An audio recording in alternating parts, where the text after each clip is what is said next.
जळगावची जागा लोकसभेची का? आम्ही राष्ट्रवादी म्हणून लढवत आलेलो आहे. अजून तरी काही त्याच्यावर निर्णय झालेला नाही.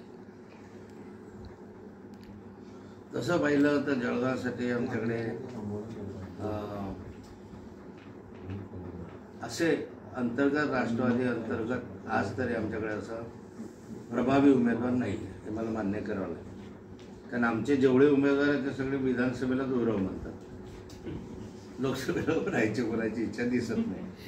पण एक दोघं तिघं येऊन मला भेटले व आमची राहायची इच्छा आहे, त्या राजकारणात नाही आहे, परंतु समाजामध्ये त्यांचा चांगला प्रभाव आहे.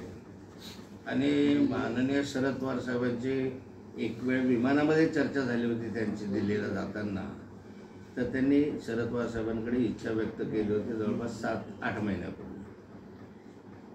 पण मला नाही सांगतात जागा कोणाला मिळेल काय मिळेल. पण रावेरवर जेवढा आम्हाला लढायची इच्छा आहे तेवढी अजून तरी जळगावच्या संदर्भातला काही निर्णय झाला नाही. शिवसेनेने या ठिकाणी जागेची मागणी केली आहे. ठीक आहे, चर्चेमधून काय होईल इंडिया आघाडीच्या ते आपण बघू. देश विदेशातील प्रत्येक घडामोडींचे लाईव्ह अपडेट मिळवण्यासाठी आता साम टीव्हीच्या सर्व सोशल मीडिया प्लॅटफॉर्मला लाईक, फॉलो आणि सबस्क्राईब करा. तसंच सर्व नोटिफिकेशनसाठी बेल आयकॉन प्रेस करायला विसरू नका.